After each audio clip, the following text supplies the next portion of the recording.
Good morning and a very, very happy morning. We are reading Unlimited Power written by Anthony Robbins. We are on page number 244 और हम सीख रहे हैं कि जब हम लोगों के जैसा व्यवहार करते हैं विजुअली, ऑडिटरी एंड किनेस्थेटिक, हम अपनी आइडेंटिटी को नहीं दे रहे हैं बल्कि हम उस व्यक्ति को पूर्ण रूप से समझने की कोशिश कर रहे हैं और एक रैपो क्रिएट कर रहे हैं जहाँ से हम उसकी फीलिंग्स, एक्सपीरियंस, थॉट को समझते हुए उससे एक रिलेशनशिप डेवलप कर सकें और जिंदगी में आगे बढ़ सके। And this is not a matter कि this is one to one mirroring. Massive cultural success also result जब हम एक मासेस, एक ग्रुप ऑफ पीपल को के साथ पे रैपो क्रिएट करते हैं। यहाँ पे बहुत सारे लीडर्स का नाम दिया गया है: Ronald Reagan, Walter Mondale, Gary Hart, Geraldine Ferraro, John F Kennedy. इन्हें स्टडी नहीं कर रही हूँ क्योंकि इसके अंदर मोस्टली एक्सप्लेनेशंस दिए गए हैं why they were able to create rapport, why they were not able to create rapport, because many of you may not be knowing them. You have to check people around you जो successfully लोगों को mobilise कर पाते हैं, जिनके लिए लोग मरने को तैयार हो जाते हैं, वो कैसी रैपो क्रिएट कर रहे हैं। तो जो सक्सेसफुल लोगों की स्टडी ओवर एंड ओवर की गई है तो उन्होंने ये देखा गया है कि बहुत ही ग्रेट रैपो क्रिएट करने में उनके पास एक टैलेंट है। व्यक्ति फ्लेक्सिबल है और तीनों मोड विजुअल, ऑडिटरी एंड किनेस्थेटिक्स के अंदर अट्रैक्टिव है। ये टीचर है, चाहे ये बिजनेसमैन है, चाहे ये वर्ल्ड लीडर है। ऐसा करने के लिए कोई ऐसा नहीं है कि आप पैदा ही हुए कि इसके साथ में। अगर आप लोगों को देख सकते हैं, अंदर से समझ सकते हैं, महसूस कर सकते हैं, तो आप उनके साथ रैपो डेफिनेटली क्रिएट कर सकते हैं। मिररिंग का मतलब ये नहीं कि नकल उतारना है बिल्कुल फजूल में। It needs to be done naturally, it needs to be done unobstructively, means बिल्कुल भी रुकावट नहीं। आप सपोज करो कोई बीमार है, कोई उसको अस्थमा या खांस रहा है और आप उसकी नकल उतार रहे हैं, तो इसका मतलब आप उसको मजाक उड़ा रहे हैं। लेकिन जब हम इसे प्रैक्टिस करते रहते हैं तो हम एक ऐसी दुनिया में पहुंचते हैं, एक ऐसा वर्ल्ड अपने अराउंड क्रिएट करते हैं कि जो भी व्यक्ति आपके साथ होगा आप उसी की टोन और लैंग्वेज में बात करेंगे, आपकी सेकंड नेचर बन जाएगी। ऐसा आप बिल्कुल बिना कॉन्शियस थॉट के करोगे। चीज़ और जो आप देखेंगे कि जब आप मिररिंग बहुत ही इफ़ेक्टिवली करते हैं तो आप सिर्फ उसके साथ रैपो, अंडरस्टैंडिंग ही नहीं अचीव करते हैं, आप ये देखेंगे कि वो व्यक्ति आपको फिर फॉलो भी करता है, चाहे आप वैसे कितने भी डिफरेंट क्यों ना हो। इट डजंट मैटर कि आप कैसे मिल रहे हो, लेकिन अगर आपके इनफ रैपो क्रिएट हो गई ना तो आप ये देखोगे कि आप उसका बिहेवियर बदल पाएंगे, अपने बिहेवियर जैसा कर पाएंगे, क्योंकि रैपो क्रिएट हो गई है तो वो आपको जैसा आप कर रहे हो उसको अच्छा लग रहा है, वो भी वैसा ही करेगा। राइटर यहाँ पर एक रियल लाइफ एग्जाम्पल देता है कि मेरा जब करियर शुरू हुआ था तो एक बहुत ही पावरफुल डॉक्टर के साथ जो बेवरली हिल में रहता था, मेरा एक मीटिंग होना था जो मैं नहीं कर पाया क्योंकि मैं बाहर था। मैं यंग था, वो बहुत एस्टैब्लिश था, उसको बुरा लगा कि उसे मेरे लिए वेट करना पड़ा। लेकिन जब मैं ऑफिस में मिला तो वो बहुत ही रिजिड तरीके से बैठा था, उसके मसल्स बहुत टेंस थे और मैंने बिल्कुल उसके सामने बैठ के जैसा उसका रिजिड पोस्चर था वैसे ही पोस्चर बनाया। उसका एक खास ढंग था अपने हैंड्स को मूव करने का, मैंने वैसे ही उसको किया और थोड़े ही देर के अंदर हम we started getting along well. मैंने एक रैपो उसके साथ में क्रिएट किया और सून मैंने ये देखा कि वो मैं उसको लीड कर रहा था, वो मेरी कॉन्वर्जेशन में मेरे हिसाब से बात कर रहा था। मैंने जब अपनी पेस स्पीच की कम की तो वो भी, उसने भी अपनी स्पेस कम की। मैं पीछे ठास लगा के बैठा तो वो भी ठास लगा के बैठा। In the beginning doctor Anthony का ये कहना, मैं उसे मिरर कर रहा था, अब वो मुझे मिरर कर रहा है। जल्दी ही बहुत अच्छे दोस्त बन गए। यहाँ पे पेसिंग वर्ड यूज किया गया है कि ग्रेसफुल मिररिंग को, कि जैसे वो व्यक्ति मूव कर रहा है अपनी बॉडी या हैंड को, आप उसको करें। ये याद रखिएगा, ये नकल मॉकिंग की नहीं है। इट्स वेरी डिस्क्रीट जेस्चर बदलना, expression, tone of the voice, जल्दी धीरे बोलना, it's a mix of all. Rapport buildup एक स्टैटिक काम नहीं है, ये हमेशा डायनेमिक है, फ्लूइड है, फ्लेक्सिबल है। किसी के साथ भी अगर आपको लास्टिंग रिलेशनशिप क्रिएट करना है ना तो आपको उसके व्यक्ति के हिसाब से चेंज होना पड़ेगा। एलिगेंटली एंड एक्यूरेटली, जैसा दूसरा व्यक्ति कर रहा है वैसे ही आप देखेंगे कि वो आपके जैसे करने लग जाएगा। I tried doing this. मेरा जो सन है, he likes to cook at times, so I started joining him at his pace, not telling him what he should do. I know how to cook, but started listening to him. अच्छा ये करो, अच्छा इसको ऐसे ही करना है, इसको ऐसे ही करना है।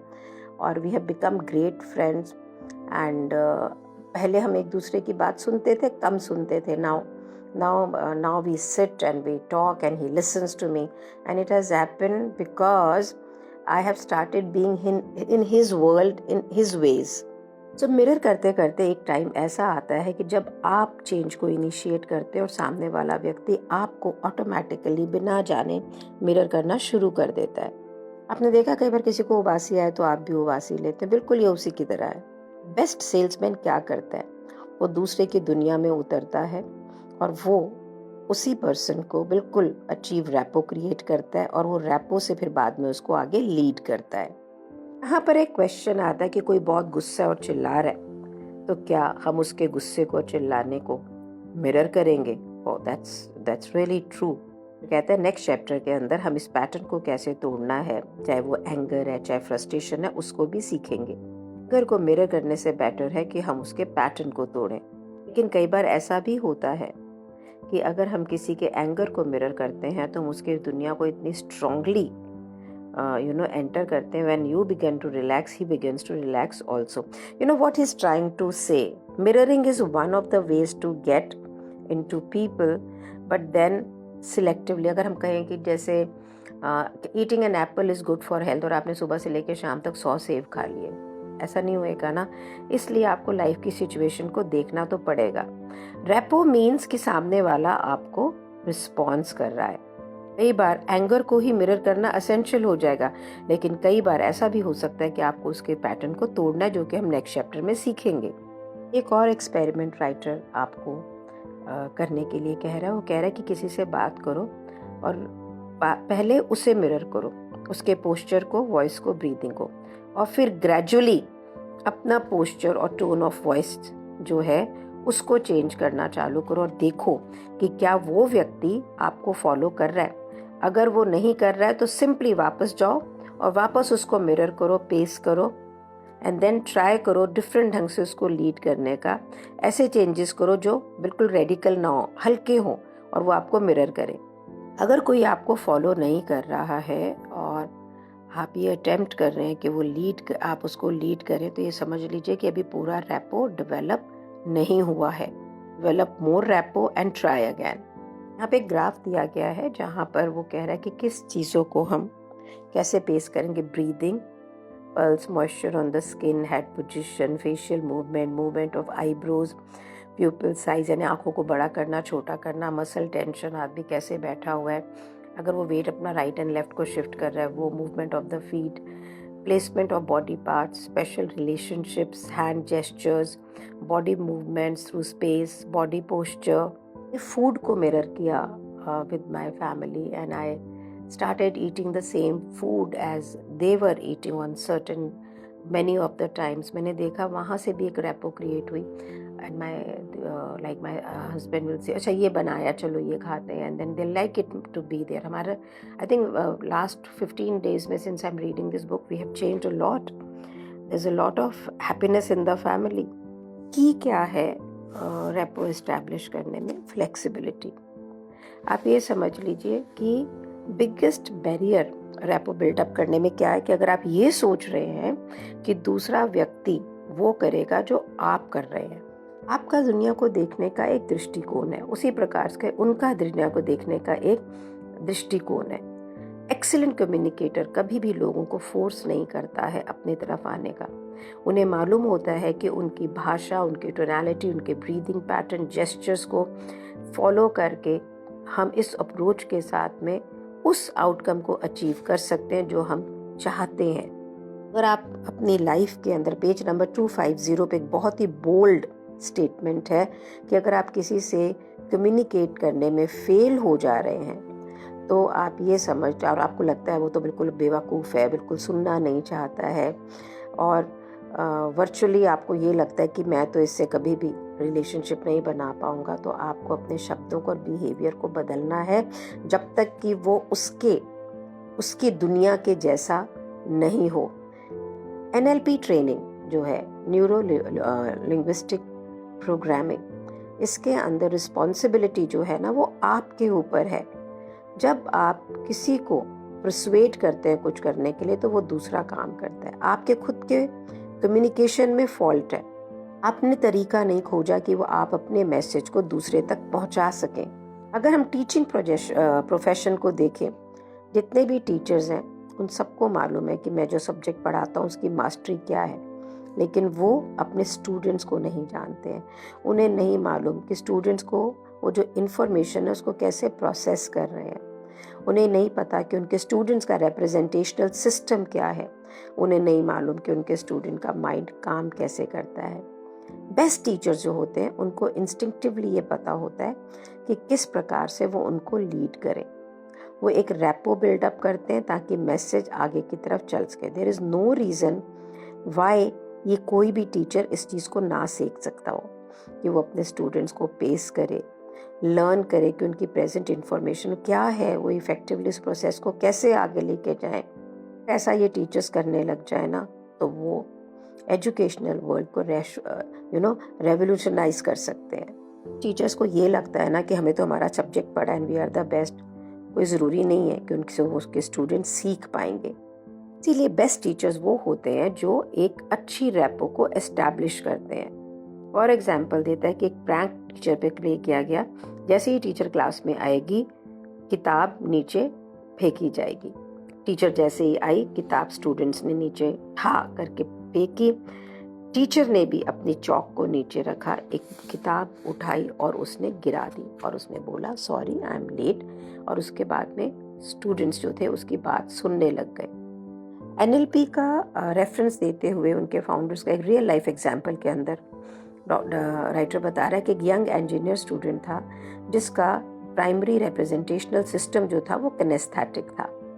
अब उसको प्रॉब्लम आ रही थी ट्रिकल स्कीमेटिक्स को पढ़ने में। उस सब्जेक्ट को उसको बहुत ही मुश्किल और बोरिंग लगता था। जब टीचर उसको विजुअली सारे सब्जेक्ट को प्रेजेंट करती थी उसको समझ में नहीं आते थे। एक दिन उसने इमेजिन करना शुरू किया कि एक इलेक्ट्रॉन जो फ्लोट कर रहा होगा सर्किट के अंदर, उसका डायग्राम अपने सामने।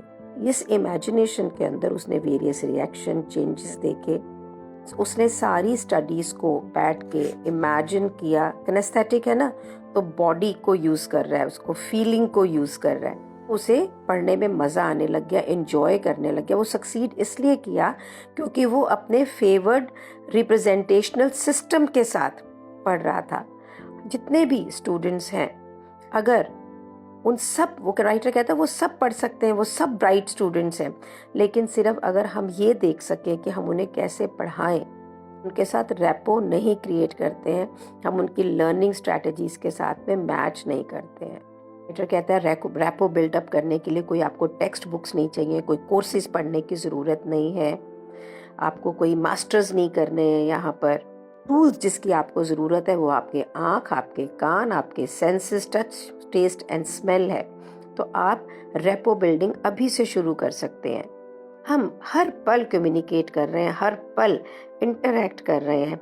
रैपो इज सिंपली कि जो आप कर रहे हैं उसको मोस्ट इफेक्टिव तरीके से करें। आप रैपो को कहीं पे भी प्रैक्टिस कर सकते हो और स्टडी कर सकते हो। आप फ्लाइट में जा रहे हो, एयरपोर्ट पे वेट कर रहे हो, ग्रोसरी स्टोर में हो, आप अपने जॉब में हो, अपने घर पे हो। जॉब इंटरव्यू के लिए जाओ ना तो मैच करें, मिरर करें अपने इंटरव्यूअर को। अगर आप मास्टर कम्युनिकेटर बनना चाह रहे हैं तो आपको ये देखना पड़ेगा कि दूसरे की दुनिया कैसी है। आपके पास में हर वो चीज़ है जो आपको रैपो बिल्डिंग के लिए चाहिए होगी। अगर मैं इसको नटशेल में बोलूं तो ये है कि you need to really get into the other person world, understand। वैसे आपको बताऊं, जब आपको यही अंडरस्टैंडिंग हो जाएगी कि वो कहाँ से बोल रहा है, क्यों बोल रहा है, आप से रैपो क्रिएट कर रहे हो ना, तो आधा काम तो वही हो गया। The moment you understand somebody, कैसे दोस्त बनते हैं ना अपने, it's magical. I am practising it, are you? So thank you so much for being with me. Thank you so much being in my life. Thank you so much.